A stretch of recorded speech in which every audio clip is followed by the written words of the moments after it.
everybody. Welcome to Maughter Podcast. Welcome to our 30th episode. Woo woo. That's right. 30. The big 30. I'm pretty excited. 30 weeks we've done this. 30 weeks. That's not bad, kid. Not bad. Anyways, I'm Claudia. I am mother. This is Polly. She is kiddo. I like that more than daughter. Okay, so our thing is called Maughter. Just saying. All right, we can call it Makiddo. Middo. Anyways, welcome you guys. I hope you guys had yourself a wonderful weekend. Thanks for joining us again. This week we have decided to take Carla's advice and do an episode of Killer Kids. Dun dun dun. I need my little sound effect music thingy. Dun dun dun. So this episode, we had somebody comment on one of our podcast episodes. And they are like, OMG, like, I can't hear this anymore. So apparently we listened to a couple of them and we say the word like a lot. So I was like trying to, I was trying to listen to Polly when she was talking. I'm listening it and I was like, wow, we do say like a lot. But it kind of just comes out of our mouths. Yeah. It's weird. I think it's a girl thing. It's a girl thing. So don't hate us because we're girls. So we don't apologize for saying the word like. Yeah, like, come on. Like, OMG. Like, oh my God. Anyways, we're going to try to cut the likes down. No, it's going to be hard. Anyways. I'm totally going to forget. Yeah, I'm going to forget too. All right, so we're going to do Killer Kids. We were going to do it before. Like, I had mentioned it before in one of our other podcasts during the serial killer ones, the first ones. And we said that it was going to, I don't know. It's going to be hard to hear them, some of them. Because, like, a mom of 3 and having, well, you were older and the 2 little ones and having Riley as well. Yeah. It's going to be hard hearing these things. I'm going to be more of a helicopter mom than I already am. My poor kids. Yeah, but I know all the signs of a child that's going to become a killer. So my kids are good? So, yeah. Yeah, I don't know. That doesn't sound really comforting. For one, I think Marie would be too scared. She's scared of blood. She's scared of bugs. Can you imagine hurting somebody? And how to just, like, he's in his own little world. He'd just be parkouring around the body. He just what? Be parkouring around the body. What's jumping off everything? Oh, like what? I thought you said be hardcore around the body. Like, what does that mean? That is pretty hardcore, killing someone. All right, so we're going to do Killer Kids. Polly looked up, I think it's 2 or 3. We're going to see how much time we have. We're going to focus on 2 for now and go from there. Yeah. All right, so Carla, enjoy your episode. Actually, I have 4 lined 4. up, but we'll see how far we we'll get. See, yeah. Hope you enjoy the episode. Have a listen. Dun dun dun. Okay, so you guys better not complain about my sound effects either, just so you know. All right, go ahead. I'm done complaining. Okay. Sorry. Give me a second. Excuse me. Okay. A mysterious series of tragedies which have created considerable sensation in Dunkett County, Kilkenny, Ireland, would, in the light of a terrible sequel, seem to have been the awful handiwork of a little girl of 11 years old. 11? Mary Mayer, the girl in question, committed suicide, and in her tragic end, the police think lies the truth and solution to the fate of her 3 sisters, Katie, Bridget, and Stacia, aged respectively 1, 3, and 4.5.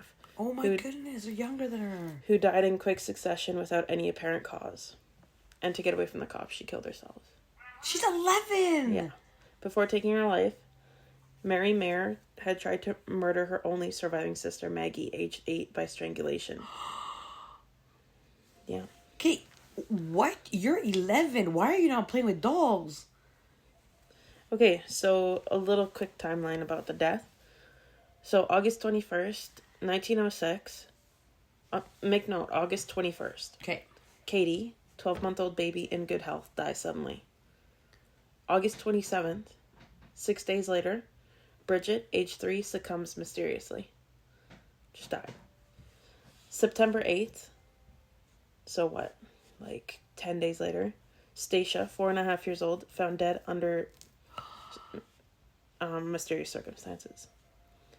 October 17th, Mary Mayer, aged 11, attempts to murder her only surviving sister, Maggie. And October 24th, she avoids arrest by committing suicide. Oh my God, that's like one tragedy after another for that family. all within, like, Pardon me. couple weeks. Did they say why she did this? Or how the kids actually died? Well, I have a little. Okay, you got some info. Yeah. Hook us up. It's kind of long, but anyway. We need the detail on what happened to these kids. Mary's father, Michael Maughter, is a railway workman and lived with his wife, Margaret, holy M's, and his children, 4 of whom were girls, in a little cabin in Dunkett, within 3 miles of Waterford City. Mary was the eldest, aged about 11, and in the absence of her parents, she acted in the capacity of housekeeper, as a mother to her brothers and sisters. Weird, no brothers were killed. I was gonna say. That's weird. Nothing untoward disturbed the household until August 20th. On that day, while Mr. and Mrs. Maughter were absent, Katie, the baby, was seized with an unusual fit. Mary was alone with her at the time, and the baby recovered. The next day, the infant, although in good health, died. Mrs. Maughter was away from the home, and Mary summoned a neighbor. No suspicion was aroused by the sad episode, and the child was buried. Within 6 days, a more startling occurrence sent a thrill through the little homestead. Bridget, age 3, whom her mother, on going to work, had left playing happily about the house, and in her usual health, died without warning. Mary alarmed the neighbors, and on their visiting the cabin, they saw Bridget's body posing peacefully on the bed, her eyes closed, her hands by her sides, and the bedclothes neatly arranged about her body. And that was a 2-year-old or 3-year-old, right? That was Bridget 3. Okay. Great, now I have to find where I was. Sorry. There was absolutely nothing to indicate struggle or a violent death. She bore the serene expression of one asleep. The parents were amazed at their second misfortune. Mary had been the only occupant in the house with Bridget, whose body was interred in the ordinary course. Again, on September 8th, the unhappy parents were plunged into mourning by the inexplicable death of Stacia, aged 4.5. That's crazy. Again, Mary was alone with Stacia when she died. Again, she called in neighbors when the sister was a corpse. Stacia's body was seen stiff and partially cold, and set up in a peculiar attitude on the floor. On this occasion, the string of tragic deaths was notified to the police, and an inquest was held for the first time. After 2 deaths, the same child, like with the same daughter at the home, you don't Yeah. think you'd be a little suspicious? Yeah. Margaret Maughter, the mother, told the coroner that Stacia was perfectly well in the morning, and witness had no idea of the cause of death. Excuse me, you're on your phone? Sorry, I was just texting her nastier deal. Sorry, no, I heard. Don't worry, it's better than falling asleep. That's true. Excuse me. Then Mary gave evidence. She said Stacia was about the house all morning. She did not go out of the house after her mother left. Stacia was sitting on a stool and trying to cry when witnesses first noticed something was wrong. When she was about an hour like that, and then she fell off the stool. She would give one big cry every little while, and then would get a little ease. She was not crying all the time. Witnesses did not notice anything wrong with her face when she was crying. Witnesses and Stacia did not gather any blackberries or mushrooms or elderberries on that day or the previous day. You can tell it was old. At 1:30, Stacia was dead. A witness did not give her any milk or anything to drink. They all had breakfast, bread and tea, after which Stacia got an extra piece of bread and butter from witness. Who's his witness? I'm assuming like a neighbor? Well, I don't know, because they said that she was alone at the time. So maybe they had like a neighbor or like a housekeeper or something. Maybe. Because she was sick. Stacia did not take anything to drink with it. So she took the bread and butter from the witness. Did you say poison, though? I don't know. But she tried to strangle the last one. Yeah, it's a little bit out of the MO. If it was just a pillow over the face, you wouldn't have any evidence.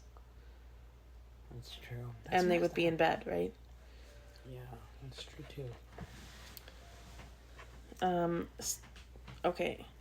A medical officer of the Child Dispensary District declared that there was no external marks that would account for the child's death. There were, however, signs that Stacia had died convulsed, but nothing sufficiently definitive to enable him to say what the cause of death was. If this had been poisoning, the convulsions would have been similar. Stacia was a well-nourished child. In the hope that the mystery would be cleared up, a post-mortem examination was ordered, and the analysis of the internal organs were made. The external organs. What kind of autopsy are you doing over there? What kind of child is this? Good health with external organs? I think not. All the organs were sound and healthy, but the stomach was inflamed through the entire length and was almost empty. Weird. Yeah. They found no trace of a substance or its poisonous nature. Okay. The child's clothes provided no useful information. Yeah, there was nothing. So far, the veil of mystery cloaked the truth, and the first tangible evidence of Mary being, in all probability, the murderess of her sisters was provided on October 17th. While her parents were away, Mary made a determined effort to kill her only surviving sister, Maggie, aged 8. Maggie has narrated her terrifying experience in the following statement. Oh my goodness. Mary put John out, locked the front door, tied my hands together with bootlaces, and brought me into the bedroom. She then told me to say my prayers. Mary next put gloves on her hands and told me to make no noise. She knocked me on my back, got on top of me, put one hand over my mouth and the other on my neck, and tried to choke me. I could not roar. I next found myself in bed, one of my teeth knocked out, and the others loosened.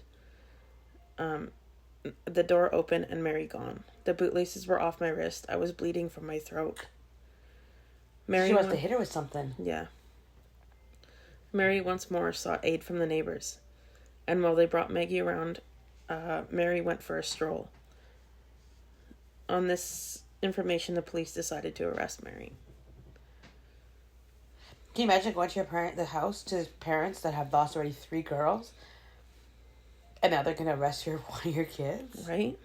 So that's it? Well, they tried to arrest her and she killed herself. But they don't say how the kid died. Oh, yeah, I haven't gotten there yet. Oh, sorry. I'll be too very impatient today. Okay. Where was I? Oh, Sergeant Henry Murphy, stationed at Kilmacow. Don't kill my cow. That's how it's spelled. I'm sorry. The way you said that. You even had your hand flickering when you did your finger flickering when you did that. Because I was telling you not to. He was called to the house, but Mary was missing. She had been sent on an errand and had disappeared. Inquiries showed that Mary had endeavored to engage her services with several persons a few miles from home for the purpose of nursing children. There's an exclamation point at the end of that sentence, so I'm giving you the eyebrows. The constant vigilance of the police met with no success until at 5 o'clock in the morning on October 5th, Mary's body was found floating in a stream close to her home.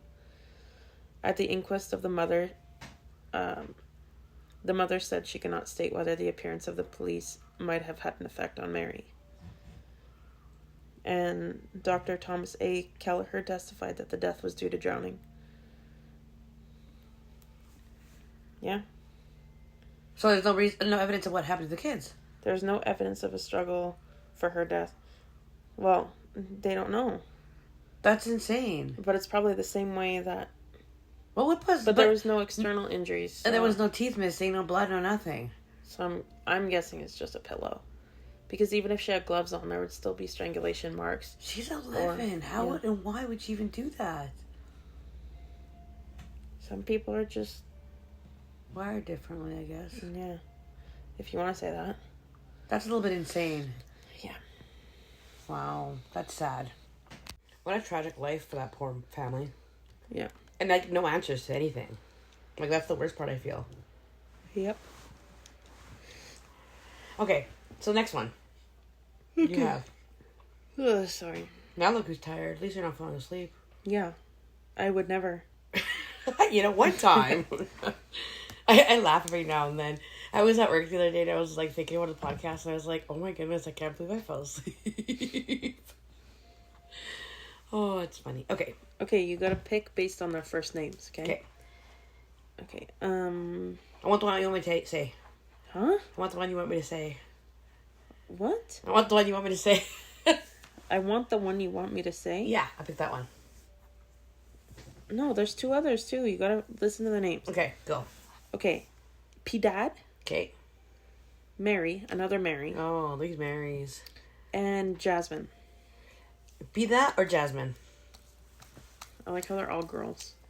I know. It's not saying that's not a good thing. I just picked them because they had the biggest body count. Okay, do be that. Okay. P-Dad was born in 1953 in the city of... Say her name properly. P-Dad Martinez de Aguila. Aguila. Aguila? Aguila. Aguila. Piedad Martinez de Aguila. Yeah, that. I'm going to call her Pi Dad. No. Piedad. So she was born in the city of Murcia in 1953 in southeastern Spain to a very poor family. 1953? Man, these are older. I thought you were doing like new generation. Jasmine isn't. Okay. I'll do her later because her story is pretty short. Okay. She was born to a very poor family who had never even had their own home. So where do they live? They probably rented. Oh. Sorry, you've never had to rent before? No, you just made it sound like they never had a house to live in. That's what it sounded like. Anyway. In 1965, the family rented a small house on Carmen Street in which 11 people huddled. The girl's parents, Andres, 37 years old, and Antonia, 36 years old, two older brothers, Antonio, 16, and Manuel, 14, as well as 7 younger Piedad siblings. Wow. Jesus, 10, Kristen, 8, Manuela, 6, Andres Jr., 5, Fuensanta, 4, Mary and Mariano, 2, and Maria, 9 months. Aww. Holy. I like how they have all these Spanish names and then they're like Kristen. Maybe Christine. It's spelled with a K. Christine. Kristin. Kristen. Kristen, yeah. That's very non-Spain. Okay, her parents were at work all day. Her older brothers were painting car parts instead of studying in order to somehow feed the family. Okay. Almost all the housework fell on P-Dad's shoulders. Okay, so basically it's all the older kids that have to do all the work. Well, yeah. I had 11 kids, so... Way to go, Dan's Sorry, phone. Dad's phone is here. Starting with cooking, cleaning, ending with caring for the children, feeding, washing, bathing, and so on. In addition, according to the instructions of her parents, Antonio and Manuel brought work home. So if Piedad had a free minute, she also polished spare parts. Ooh. That's wow. The next time Maria complains about having to do chores. Be like, imagine if you had 11 siblings. Yeah. You have to wash all those dishes. In a while, though, just kidding. Right? That's intense. On the morning of December 4th, 1965, Antonia was about to go to work, but suddenly noticed a red rash on her 9-month-old daughter. Oh my God, little Maria. Yeah. The woman was sure that it had not been there 10 minutes ago. Following this, Maria's temperature rose and seizures began. Uh-oh. Antonia immediately called an ambulance. Alas, the paramedics arrived only half an hour later and did not have time to do anything. Oh. The symptoms indicated meningitis. So doctors did not perform an autopsy indicating inflammation of the cerebral membrane as the cause of death. The misfortune did not end there. On December 9th, the same symptoms appeared in 2-year-old Mariano. When the paramedics arrived at the scene 15 minutes after the call, the boy was no longer showing signs of life. Aww. As in the previous case, meningitis was named the cause of death. After another 5 days, the nightmare happened again. Oh my goodness. 4-year-old Fuensante became ill on the evening of December 14th. Soon she repeated the fate of her younger brother and sister. However, this time the doctor did not rush to conclusions, insisting on conducting an autopsy and a thorough investigation of the mysterious deaths. And I'll put the picture on the screen, but those are the three babies. That's so sad. Oh, they were just little. Yeah. Excuse me. While the Spanish authorities were trying to establish the true cause of death of Mariano Fuensanta, they keep changing it to E or A, and Maria, all the remaining members of the Martinez family were admitted to hospital, which today is the Hospital of Murcia, which is called the Reina Sofia University Hospital. The case was investigated by the health board of the city of Murcia. They did not involve the police, believing that they had encountered an outbreak of an unknown virus or infection, or that some dangerous substance had leaked at the Martinez family home. The story of the mysterious disease, which killed 3 children in less than 2 weeks, was immediately picked up by Spanish journalists and reporters. As a result, several media reports were published, and reports and articles were published about the family. It wasn't confirmed meningitis at that point, was it? No, it wasn't. It was just assumed. Yeah. As a result, on December 25th, the family was discharged from the hospital, prescribing multivitamins and other food additives necessary, first of all, to strengthen immunity. As for the autopsy, pathologists found no signs of viral or bacterial infection in the deceased, which suggested poisoning. However, the doctors could not name a specific cause of death, writing a vague conclusion, which featured a certain dangerous infectious agent. Everything went well for 10 days, but on the afternoon of January 4th, 1966, 5-year-old Andres Jr. suddenly developed the same symptoms as the other children. In the morning, the boy felt fine. In the afternoon, the inconsolably sobbing mother already accompanied him to the morgue. This time, pathologists decided to send the body to the National Institute of Health of Madrid, where there was a more upscale laboratory capable of determining the true cause of death. They're stepping up their game. Yeah. 4 kids in one family? Yeah, that's a little suspicious. The results were not long in coming. 3 days later, toxicology experts found traces of dichlorodephyllin DDT and potassium cyanide in his system, in his blood. After checking the baby. Yeah, after checking all the other kids that passed, they found the same poisons in their body. The information was immediately passed to the police. This is the investigation now. The main suspects of the poisoning, of course, were the parents. No, I was going to say they're obviously going to immediately accuse the parents, which is understandable, because... Addresses and Andres? Is it Andres? Yeah, and it says addresses. Somebody auto-corrected. Oh, no. And Antonio were arrested on January 14th. However, due to pregnancy, the latter was transferred to the maternity ward of the hospital. Another kid? You just lost 4 of 11. Do you need more? You're barely surviving. Stop. Anyway. But she just lost 3. 4. She still has 10, 9, 8, 7. Okay, but it doesn't matter. You can't replace the kids you've had. Then why have another one? Because it's probably like part of their... Sounds like replacing to me. No, it's like part of their like probably like they don't believe in birth control and that kind of stuff, right? Every child is a blessing. Not when all your kids have to work. Not when all your kids, one of your kids killing all your other kids. That too. Anyway, she was sent to the maternity ward of the hospital where she was guarded by 2 guards. Meanwhile, the man was set for psychiatric evaluation. The couple's children are still at home with the psycho killer. Antonio, Manuel, Piedad, Jesus, Kristen, and Manuela were divided. The boys were sent to a psychiatric clinic to their father, and the girls were sent to the maternity hospital with their mother.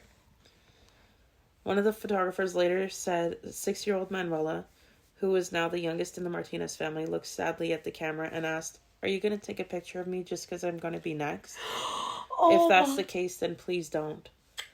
Oh, she knows exactly what's going on. Well, yeah. Please don't. questioning of address, that's what it says, and Antonia yielded nothing. They denied any involvement in the crime, saying that they love their children and would never commit such a crime. Then it was the children's turn. Here the police immediately noticed Pi Dad's cold and calculated behavior. Piedad. Stop butchering the Spanish language, my girl. I'm gonna name my next born daughter Piedad just for you. No, she might be crazy. Be Never like, mind. what up, Pi? Okay, so they noticed some weird things about her? Yeah. She had the cold and calculating behavior, which contrasted sharply with the fear and confusion shown by the other children. Law enforcement officers also noticed another important detail. According to the testimony of family members, in all cases, Pi Dad was the last person with whom the four victims communicated. Besides, she was the one who fed the children. Oh, gosh. Isn't, like, cyanide poison like rat poison? It could be, yeah. Wow. Flowers in the attic all over again. Did you know there's cyanide in apple seeds? That's why Really? you can't eat apple seeds. Interesting. Because it has cute amounts of cyanide. Weird. Yeah. On January 24th, a detective brought Piedad to a cafe at the hospital, saying he was wanting to ask her a few questions. There he brought the girl a glass of milk and started a casual conversation with her. In the middle of the conversation, the detective took out a package of insect repellent from his pocket and pretended that he was going to add it to the young interlocutor's drink. What a weird word. Why did you just say the child's drink? Because that's what it says, interlocutor. I mean, why didn't they say just the child's drink? When the man's hand was already over the glass of milk, the girl grabbed his wrist. "Don't do this. This is a very dangerous thing," she exclaimed. "And yet, did you add it to your younger sibling's food?" the detective asked. The answer, according to the detective, was written on her face, but he silently looked into her eyes until she finally spoke again. "Yes, I did it. On the first 3 on my mother's orders." What? "And the last one?" the man asked. It was my decision." The mother's orders? Now that the girl had confessed to the crimes, the detective asked her to tell him the details. It turned out that that potassium cyanide was contained in the polishing agent that her brothers gave her. Piedad mixed it with an insecticide and added it to food or drink. After a confession, her father was released, but the girl's mother and sisters were removed from the family and sent to an orphanage. Looking ahead, I will say that 2 of them were later adopted, and the others were less fortunate. Antonia, the mother of the children, remained in custody for another 4 months, but in the end she was cleared of all suspicion, considering that Piedad had lied about her complicity in the crimes. The woman's last child, by the way, was also taken away and given up for adoption. The baby? Yeah. Like the unborn child? Yeah. Piedad was temporarily assigned to a psychiatric clinic where a medical commission had to decide whether she needed treatment. While in the hospital, the girl did not show the slightest signs of remorse or even sadness for her dead brothers and sisters. Psychopath, right? Yeah. The staff of the hospital noted that the child often smiles, likes to joke, and laugh with the staff. In June 1966, the commission concluded that she was completely sane, adding that the girl, although not educated, she has a very lively and cunning mind, perfectly developed for such a young age. Okay. I wouldn't say perfectly, but... Excuse me. I'm still in shock. I know. That the mother told her to. She didn't, though. She lied about it. Oh, I didn't hear that part. Yeah, because you're on your phone. You phony. That's crazy. Yeah, the mom was released but all her children got taken away. What's the point of being? I think I'd rather just be there with them. Because this was the 60s. Yes. She could not be prosecuted due to her young age, so the fate of the girl was decided by a juvenile court held in August 1966 during the proceedings. Sorry, there was a period there. During the proceedings, the question of motive was also raised. Couldn't she be in juvenile detention? Is that what she was? Yeah. Okay. I'm tired of taking care of my younger brothers and sisters. I wanted to play with my friends and go for a walk. They were bothering me. Oh. She admitted carelessly. The court decided to send her to a Catholic monastery. Las Oblatas. What a funny word. Where at the time they were engaged in re-education of difficult teenagers with criminal tendencies. She was supposed to spend 9 years there until she reached adulthood. And then what happens? Does she get tried as an adult then? I don't know. Until 1978, adulthood in Spain came at 21. Oh, jeez. As it should. That would suffer. As they say, Piedad liked the new place. She easily found common ground with other prisoners, quote unquote, and nuns. Knitting became her favorite hobby, and the girl practiced for hours on end. So you stab people with it after her name. No, she had alone time. That's all she wanted. True. To do So it's her like own basically thing. all these people that have a bunch of kids expect the older kids to raise the younger kids. The older kids miss out on Act their out. and yeah, so they go crazy and kill their siblings. It's not their job to raise kids. It's not. Yeah. If you can't raise your own kids, you shouldn't have that many kids. Does that mean Dan's a psychopath and I'm dating a psychopath? No. Dan's an adult. That's true. But he wasn't when he was younger. I'm just kidding. That's Kathy's listening to the podcast. I'm just kidding. She said, "When I'm released, I'll move in with my aunt. She has no children. It's so good." Okay. The further fate is unknown. Most likely, she changed her last name and moved to another city. Her father died in 1977 and her mother died in 1997. Her siblings led a criminal life and died very early, Wow. having served time in prison for theft and much more. So that was it. That's all about Piedad. Yeah, you want to see a picture of her? Yeah. I will also post a picture of all these people, right? Yeah. So that's her in the hospital with Kristen, with her sister Kristen. Like the one in the bed? No. Or she... Piedad is the one in the bed. Yeah. Laying down. Those are the babies. That's their family. That's sad. What a tragedy. It's funny how both of these stories were like, I'm a girl and I hate my siblings. Right? So now I'm going to be all worried about Maria hitting her brother. Yeah, right. You don't think Hannah would fight back? No, that's true. He'd be all crazy and going crazy. Yeah, she couldn't even catch him. he's just like slithers away. It was like today in the car when they were fighting. Mandigo had her hand up and I'm like, oh, I think Handra's gonna hit her. I was like, oh no. But that did not escalate into sociopathic tendencies. Okay, ready? Yeah. This is Jasmine. Oh, that's it. That's all about Piedad. Yeah. That was sad, honestly. Yeah. Like, sad for them to expect. I get it. Like, I get that you need help with your kids to help with the little ones. But, I mean, don't let them expect them to raise your kids. That's your job as a parent. I can understand, hey, can you grab me something really quickly? Can you help me with dinner really quickly? Okay. Those are, like, things that you expect to help. You can teach them. Exactly. But not, be here, can you raise these kids while we go work? Thanks, bye. Like, that's not But fair. at the same time, they can't work because they can't feed their family. Yeah. So, don't have 11 kids. Yeah. You know. Anyway, the next one. Guess how, guess where it's from? I don't know. Where? From Canada? Edmonton? Alberta? Where? Chile? No, just kidding. Medicine Hat. Medicine Hat. This is local. Alberta, yes. And that was the jasmine goat you said, right? Yeah. Okay. At 1 p.m. on April 23rd, 2006. 2006. Yeah. It's new. Only 18 years ago. Oh, that's not that new now. You say it like that. The bodies of 42-year-old Mark Richardson and his 48-year-old wife, Deborah, were found in the basement of their home. The body of their 8-year-old son, Tyler, was discovered upstairs. Absent from the home at the time was the couple's 12-year-old daughter, Jasmine.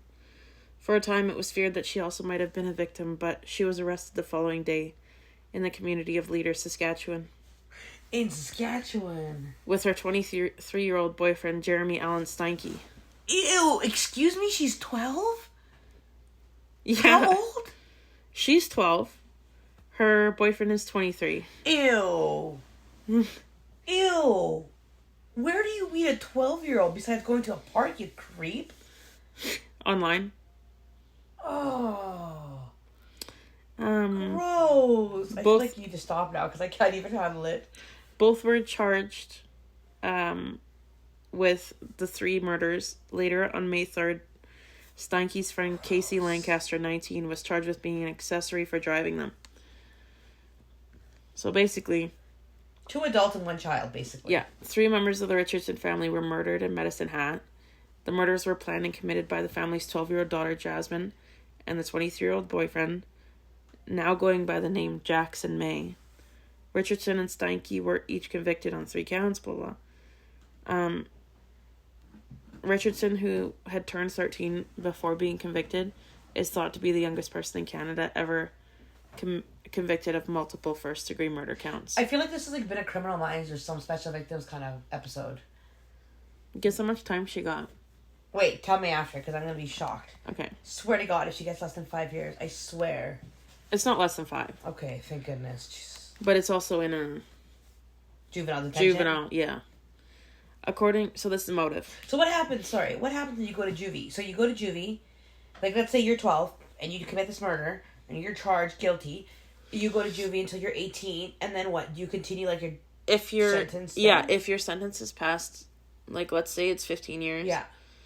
You would continue your sentence in an adult prison. Yeah. Oh, that would suck. Okay. Motive. According to friends of Jasmine, my parents are too strict. Richardson's parents had grounded her for dating Steinke because of the age disparity. Uh-huh. Her friends had also criticized their relationship. Shortly after her arrest, like right after, while they were being arrested, Steinke asked her to marry him, and she agreed. Oh, she can't legally because you have to have a consent and be 16. Yeah, you have to be 16. With a parent consent. Yeah. She has no parents. That's what I mean. With a parent... Oh, I guess, yeah. I forgot they have been passed. According to the friends of Steinke, he told them that he was a 300-year-old werewolf. What? Say that again? So now he's not 23, he's 300. Yeah, that's a big no. He allegedly told his friends that he liked the taste of blood and wore a small vial of blood around his neck. Oh my goodness. He also had a user account at the vampirefreaks.com website. We're all gonna go to vampirefreaks.com after this. The girl had a page at the same site, leading to speculation that they met there. However, an acquaintance of Steinke later said that the couple actually met at a punk rock show in early 2006. A punk rock show? Yeah. You're 12 years old going alone to a punk rock show? It might have not been alone. Oh, I'm sorry. Probably with friends. The couple were also found to be communicating at Nexopia, a popular website for... I've heard of that. Yeah. That's like my era. I'm just kidding. A popular website for young Canadians. What are you talking about? We don't know about that. No, what's Nexopia? Various messages they sent to each other were available to the public before the accounts were permanently removed by Nexopia's staff. Richardson's user page under the name Runaway Devil falsely said that she was 15 and ended with the text, "Welcome to my tragic end," just hours prior to committing the murders. Oh, sorry. "Welcome to my tragic end." Just hours prior to committing the murder. Wow, she admitted on the internet. I know. Steinke had some friends reportedly watch the 1994 film Natural Born Killers. Good movie, by the way. Yeah. Don't mean relive it. About a young couple who go on a violent killing spree. Steinke told his friends that he and his girlfriend should go about their plans in a similar manner, but without sparing her little brother. Steinke also said to an undercover officer, "You ever watch the movie Natural Born Killers? I think that's the best love story of all time." My gosh, what's wrong with these people? A legal outcome. Under the Youth Criminal Justice Act, Richardson's name could no longer be published in Canada after she became a suspect. Under the same act, 12 is the youngest possible age at which a person can be charged with a crime. Convicts who are under 14 years of age at the time they committed the crime cannot be sentenced as adults and cannot be given more than a 10-year sentence. On July 9th, 2007, Richardson, who had by then turned 13, was found guilty of 3 counts of first-degree murder. She's believed to be the youngest person ever convicted of multiple murders in Canada. On November 8th, she was sentenced to the maximum allowed under the law for someone her age, 10 years imprisonment. Her sentence included credit for 18 months already spent in custody, to be followed by 4 years in a psychiatric institution and 4.5 years under conditional supervision in the community. Wow. In September 2011, Richardson began attending classes at Mount Royal University in Calgary during the final years of her sentence. She was released from a 10-year sentence at the psychiatric hospital in the fall of 2011, and in October 2012 it was reported that her rehab was going well, and she expressed remorse for her actions that experts consider genuine. So she did 10 years, basically? No. Oh. She was in her, because it said she had to do, 4 and 4. Yeah. 8. And this was only 2012, though. She still had another 4 years. Oh, okay. In May 2016, her sentence was completed, and she was freed of any further court-ordered conditions, restrictions, or supervision after a final sentence review. Jeremy Steinke. He admitted to the murder of the parents in a conversation with an undercover police officer while in custody. He was tried in November 2008 and found guilty by a jury of three counts of first-degree murder for the killings of the 3 Richardson victims. On December 15th, 2008, he was sentenced to 3 life sentences, 1 for each first-degree murder count. The sentences were to be served concurrently, and Steinke will be eligible for parole after 25 years. So he got double the sentence, basically, than she did. And she committed the No, murder. he got 3 life sentences. He's 23. But he didn't do the killing, right? He admitted to killing them. He did the killing. Yeah, he said he admitted to the murder of the parents in a conversation with an... So I know this because he killed the parents and she killed her brother. That's gross. Wow. They were all stabbed to death. I wasn't understanding that she killed them.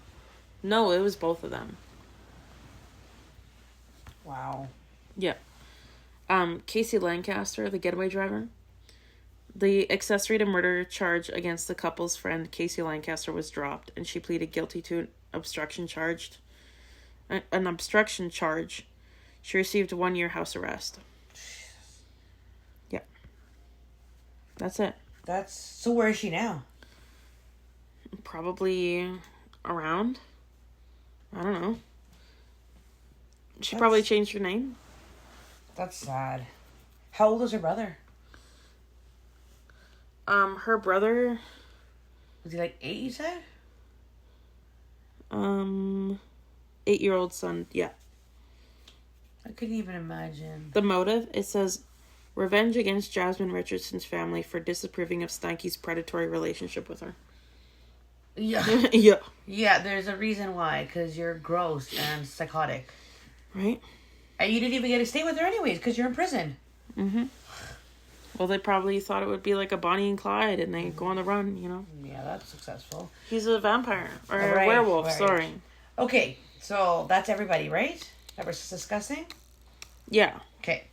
We're going to have to cut this off here because it's getting long. It's getting long. Sorry. You're making it longer. Right. All right, well, those were messed up, for one. And sad and tragic for another. Yep. Why did you make us do this, Carla? Now I'm just sad and depressed. And next week we'll do boys. Yeah, we'll see what crazy boys out there, what they're But going to boys do. are all like school shootings and... Oh, are they? Well, not all of them. But I like to look up the multiple victims. Yeah. I'm sure there's a crazy kid that killed his parents. Pretty sure. Yeah. Pretty sure. Yeah. Okay, so before we forget, mystery sound of last week was I don't know. a lighter. Oh, a lighter, yeah. Yeah, it was, I think Ian guessed that one. Yeah. Okay, hold on 1 second and we'll get you guys to guess what this sound is. All right, so this is the sound. Listen up. All right, one more time for you guys. If you don't get that, come on. Come on. Come on, Ian. Come on, our only listener apparently now. All right, you guys, thank you for listening. We hope you enjoyed your episode 30 on Killer Kids females. Next week, stay tuned for Killer Kids males. We hope you guys have yourself a great Friday. Shout out to Ian and Carla. Happy Canada Day. Oh, yes. Happy Canada Day. Woot woot. Hope you guys have a great celebration. Hope you guys have yourself a great Friday. And we'll see you guys next week. Yep. Don't forget to guess. No, you'll listen to us next week. Right. Don't forget to listen to us next week. Don't forget to guess sound and... Like, subscribe, comment, share. Whoop whoop. All right. Unless you're going to leave a hate comment. Yeah, and then you can leave those comments too. We're cool. Yeah, poopy buttholes. Okay. We're going to edit that out. Just kidding. Nope. I don't even do the editing, so it doesn't even matter. All right, you guys. Have yourself a great weekend, and we'll talk to you next week. Bye. Bye.